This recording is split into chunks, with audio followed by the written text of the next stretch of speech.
Good morning everyone, कैसे हैं आप सब लोग। स्वागत करती हूँ मैं आपका आपके अपने चैनल ARJ एजुकेशन में। और आज का जो टॉपिक है वो है एयर बॉर्न डिजीज़ेस। ठीक है, एयर बॉर्न डिजीज़ेस यानी कि हवा से होने वाली बीमारियाँ, या फिर हम कह सकते हैं पॉल्यूटेड एयर से होने वाली बीमारियाँ, प्रदूषित हवा से होने वाली बीमारियाँ। ठीक है, प्रीवियस टॉपिक में हमने पढ़ा था कि एयर हमारे लिए क्यों इम्पॉर्टेंट है, हमें कहाँ से मिलती है, और एयर जो है वो पॉल्यूटेड कैसे हो जाती है, यानी कैसे पॉल्यूशन हो जाता है, एयर पॉल्यूशन कैसे हो जाता है। मेन जो टॉपिक था वो एयर पॉल्यूशन पे था। और मैंने ये भी कहा था कि इससे जो डिजीज़ेज़ होती हैं उसके बारे में मैं आपको एक्सप्लेन करूँगी। तो आज वही टॉपिक मैं लेके आई हूँ। तो चलिए वीडियो को स्टार्ट करते हैं। तो सबसे पहले डेफिनेशन देख लेते हैं। Air born diseases, the diseases that spread from an infected person to a healthy person through air are called as airborne diseases. ठीक है, the diseases that spread from an infected person यानी वो बीमारियाँ जो फैलती है कहाँ से, एक इन्फेक्टेड पर्सन यानी जो संक्रमित है आदमी, जो इन्फेक्शन का शिकार हो चुका है, infected person to a healthy person. Infected person से किसको फैलेगी, वो एक हेल्दी पर्सन को, जिसको कोई भी बीमारी नहीं है, उसको फैल जाएगी। किसके थ्रू, एयर के थ्रू, यानी हवा के थ्रू। उसको क्या कहते हैं, एयरबॉर्न डिजीजेज, यानी हवा से होने वाली बीमारियां। ठीक है, when an infected person coughs और sneeze, this germ travel through air and reach the healthy person and causes infection. Some airborne diseases are common cold, flu, swine flu, COVID-19 and others.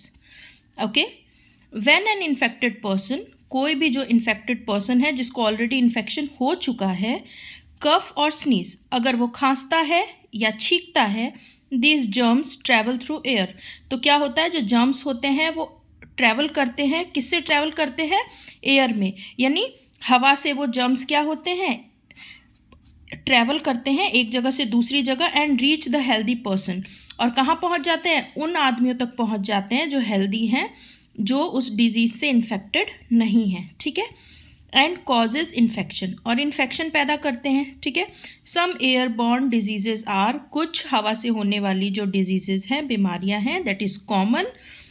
कौन कौन सी है, cold यानी सर्दी लगना, जैसे आप देखते हैं किसी को सर्दी लगा है, अगर वो स्नीज करेगा उसको कफ होगा, तो अगर वो अपने मुंह पे हाथ नहीं रखेगा या हैंकी वगैरह का यूज़ नहीं करेगा, तो पास में भी कोई है तो पूरा चांस है कि उसको भी कोल्ड हो जाएगा। ठीक है, इसीलिए कहते हैं खांसते वक्त मुंह पे हैंकी रखना चाहिए।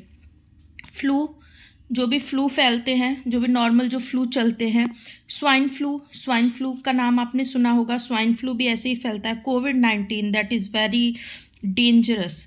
कोविड-19 आपने देखा होगा कि पहले भी फैला था, और जिसकी वजह से लोगों को होम आइसोलेट कर दिया गया था, घर से निकलने की मनाही थी, मास्क लगाना कंपलसरी था, और जब तक बहुत ज़रूरी ना हो तब तक लोग घर में ही रहते थे। तो कोविड-19 जो कोरोना है वो सबसे ज़्यादा कफ और स्नीज से फैलता है, और ये बहुत भयंकर बीमारी है, इसमें व्यक्ति की जान भी जा सकती है।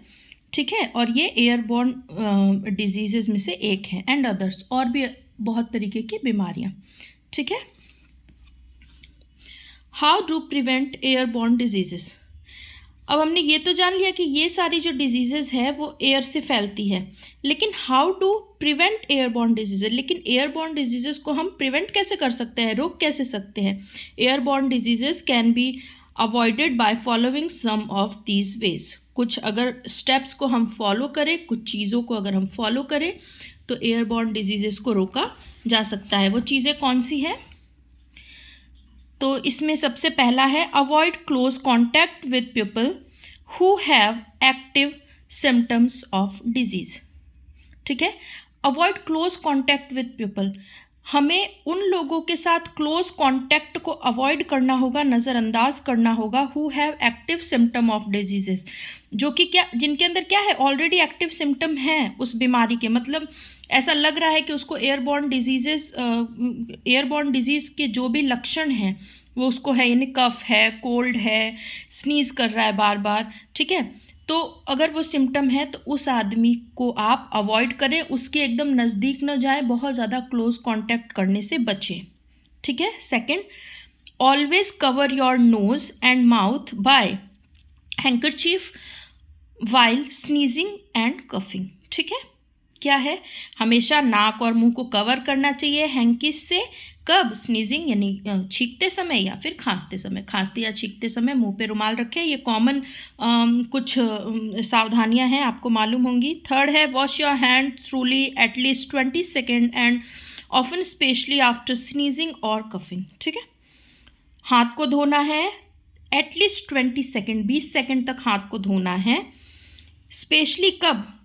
खांसने या छींकने के बाद। अगर आप खांस रहे हैं छींक रहे हैं तब तो स्पेशली धोना है, वरना खाने से पहले, खाने के बाद, हमेशा ही जब भी आप किसी से शेक हैंड करें या फिर कोई भी ऐसा आदमी जिसमें आपको कुछ ऐसा लग रहा है कि उसके अंदर कुछ एक्टिव सिम्टम्स हैं डिजीज़ के, या जनरली भी आपको ये एक हाइजीन मेंटेन करना चाहिए कि 20 सेकेंड तक हैंड वॉश करना चाहिए। ठीक है, अवॉइड टचिंग योर फेस और other people with unwashed hands. ठीक है, अवॉइड टचिंग योर फेस, अपने फेस को टच करने से अवॉइड करना चाहिए, और other people with unwashed hand. ठीक है, बिना हाथ धोए अपने फेस को टच ना करें, क्योंकि अगर आपके हाथ में कोई भी जर्म्स है तो वो आपके मुंह के थ्रू, आपके नोज़ के थ्रू एंटर कर सकता है और आपको एयरबॉर्न डिजीज़ होने का पूरा खतरा हो सकता है। ठीक है, और अनवॉश्ड हैंड, और किसी भी आदमी से मतलब अगर आप शेक हैंड कर रहे हैं तो हैंड वॉश करें। अगर कोई किसी के हाथ गंदे हैं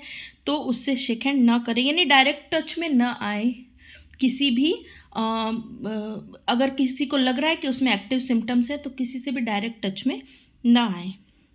use sanitizer to sanitize your hand, sanitizer का यूज़ करें। ये सबसे ज़्यादा कोरोना में सैनिटाइज़र बहुत ज़्यादा चला था, शॉपिंग मॉल्स में, हॉस्पिटल्स में तो खैर होता ही है, और छोटी छोटी जगह पे, इवन कि हर एक घर में सैनिटाइज़र का यूज़ हुआ था, जिससे कि जर्म्स बहुत जल्दी ख़त्म हो जाते हैं। तो अगर ऐसा कुछ है, अगर कोई भी फ्लू या कोल्ड कुछ भी चल रहा है तो आप सैनिटाइज़र का यूज़ करें। स्पेशली छोटे बच्चों को छूने से पहले भी आप हाथों को सैनिटाइज करें। ठीक है, wear mask to avoid breathing in germs और स्प्रेडिंग देम। ठीक है, मास्क को क्या करना है? पहनना है, वियर करना है। अवॉइड ब्रीदिंग इन जर्म्स और स्प्रेडिंग देम, क्या होगा कि जब कोई भी मास्क नहीं पहनता है, तो जब कोई मास्क नहीं पहन रहा है और अगर ऐसा आदमी है जिसको एयरबॉर्न डिजीज़ ऑलरेडी हो चुका है, वो एक्टिव सिम्टम्स हैं उसके अंदर, और अगर वो मास्क नहीं पहनेगा, वो स्नीज़ करेगा, कफ उसको होगा, तो वो एयर के थ्रू दूसरे हेल्दी आदमी में भी चला जाएगा। ठीक है, तो हम सबको तो ये नहीं कह सकते कि नहीं आप में ये एक्टिव सिम्टम है तो आप मास्क पहन के चले। इससे अच्छा है कि हम खुद मास्क पहन के चले, जिससे कि क्या होगा कि अगर किसी ने अगर प्रोटेक्शन नहीं भी लिया है तो अगर हमारे मुंह पे, नाक पे, अगर हमारा माउथ, नोज सब मास्क से ढका हुआ है तो हमें ब्रीदिंग जो जर्म्स होते हैं वो हमारे पास नहीं आएंगे और स्प्रेड भी नहीं होंगे, और हम इन डिजीज़ से बच सकते हैं। Okay, last, get vaccinate to prevent such diseases. That is very very very important बच्चों। Get vaccinated to prevent such diseases. Vaccination कराना बहुत इंपॉर्टेंट है। गवर्नमेंट टाइम पे वैक्सीनेट कराने के लिए भी बोलती है। तो क्या होगा, वैक्सीन लेने से क्या होता है कि अगर बाय चांस हमने मास्क नहीं लगाया है, कोई जर्म्स हम में एंटर भी कर जाता है, तो वो हमें नुकसान नहीं पहुंचा पाता। वाई? बिकॉज वैक्सीनेट होता है आदमी। ठीक है, तो वैक्सीनेशन कराना बहुत ज़रूरी है। ये प्रिवेंट करता है, इन सारी डिजीज़ के खतरों को बहुत ज़्यादा रोकता है। ठीक है, तो ये सब था एयरबॉर्न डिजीज़ कैसे होता है, उसे प्रिवेंट कैसे कर सकते हैं, इसके बारे में। आई होप आप सबको समझ में आया होगा।